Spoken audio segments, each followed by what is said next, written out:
नमस्कार, मैं Jully Tiwari. Daily news में आपका स्वागत है। तो चलिए नजर डालते हैं आज के कुछ मुख्य समाचारों पर।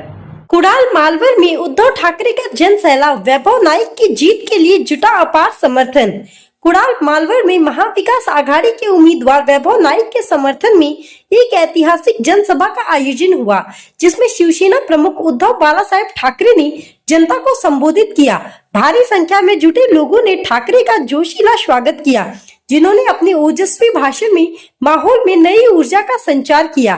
ठाकरे ने जनता को वैभव नाइक के नेतृत्व में क्षेत्र के विकास की एक नई परिकल्पना से अवगत कराया, जिससे उपस्थित लोग उत्साहित नजर आए।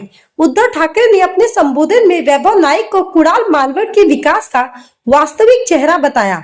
उन्होंने कहा कि नाइक क्षेत्र की हर समस्या को समझते हैं और उनकी जीत से कुडाल मालवर में विकास की नई राहें खुलेंगी।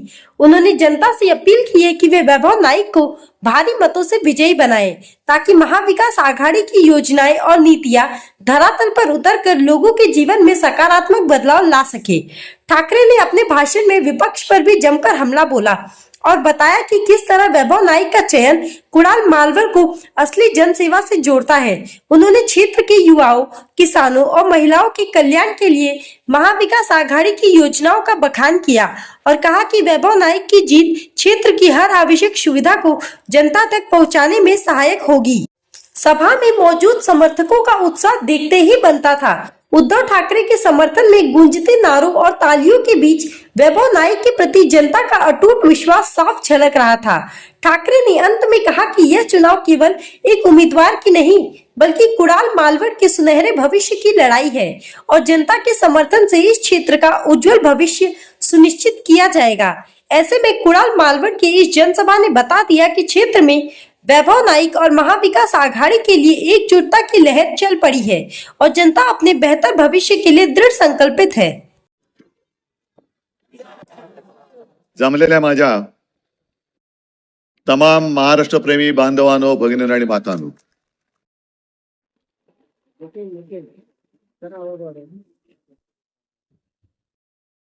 सर्वात आधी मी आपल्याला सर्वांना खास धन्यवाद देतोय, कारण आज तुळशीचं लग्न आहे।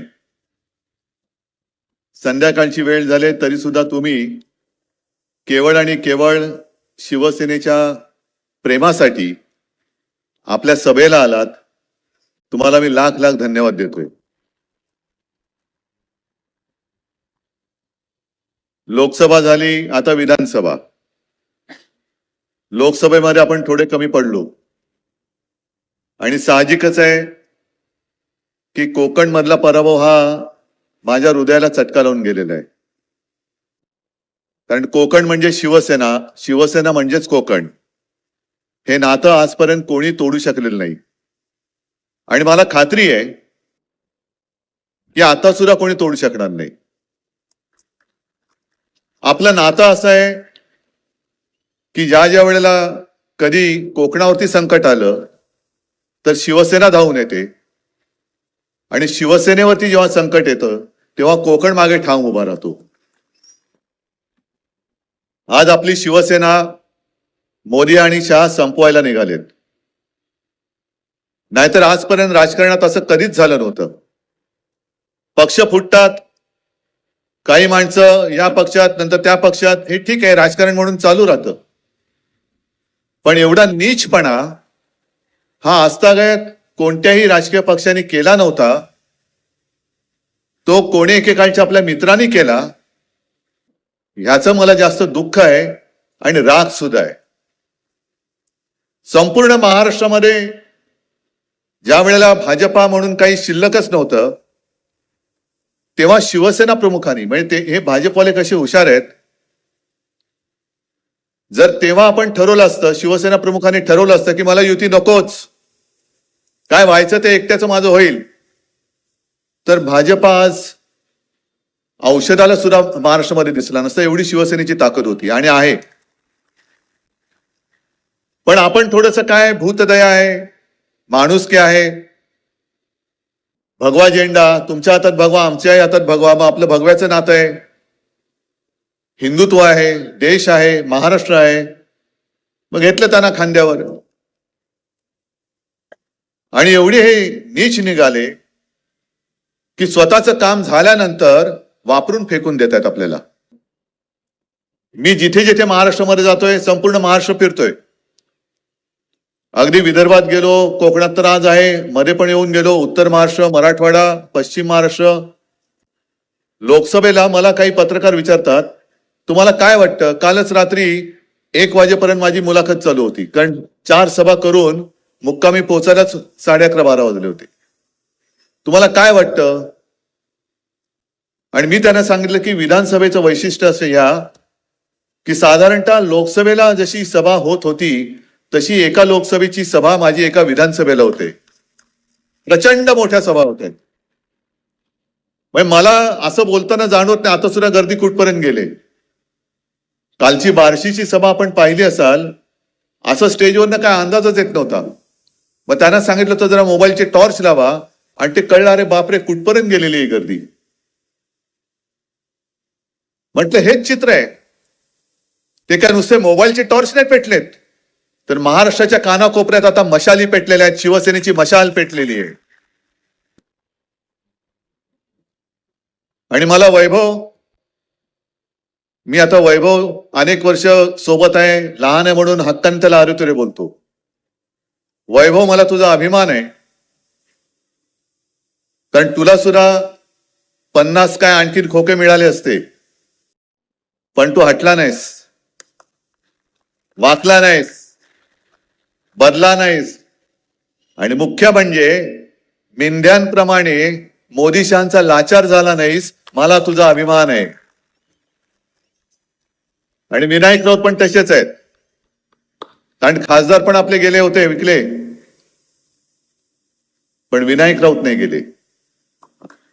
इथे बसलेले सगळेच, मग भाई गोवेकर काय सगळेच, आता उपरकर पण परत आले, राजन तेली परत आले, सगळी जुनी शिवसेना ही परत उभी राहते.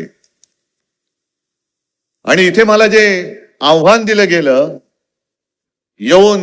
रस्त्याने येऊन जाऊन दाखवा. मी त्यांना सांगतोय, नशिबाने दिले, घरी बसून नीट खा. उगाच मध्ये आला तर वेड वाकडवून खाण्यात काही अर्थ नाहीये.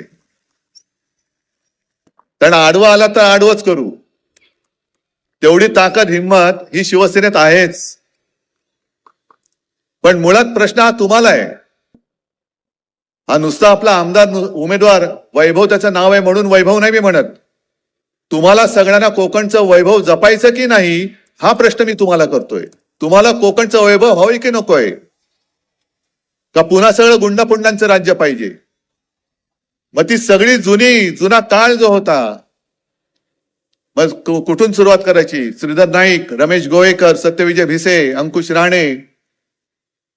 एखादी टीव्हीची मालिका असते की माणसं काय होतंय कसं होतंय माहित नाही, रमेश गोवेकर गायब, कुठे गेला? हवेत अदृश्य.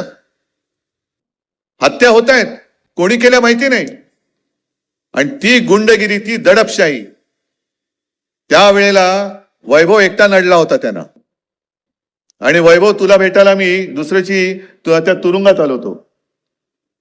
आपल्या एका सैनिकावरती हल्ला झाला होता, त्याला गोव्याच्या हॉस्पिटलमध्ये ऍडमिट केलं होतं.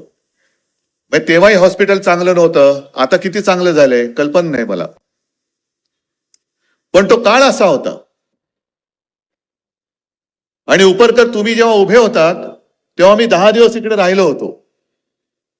संपूर्ण मतदारसंघ जो तेव्हाचा होता तो पिंजून काढला होता. आणि तेही दिवस मला आठवत आहेत की मी जिथे जायचो लोक गर्दी करायची, पण गर्दीमध्ये एक व्यक्ती मला. तो आज के लिए बस इतना ही. कल फिर मिलेंगे इसी समय इसी चैनल पर. तब तक के लिए मुझे दीजिए इजाजत. धन्यवाद.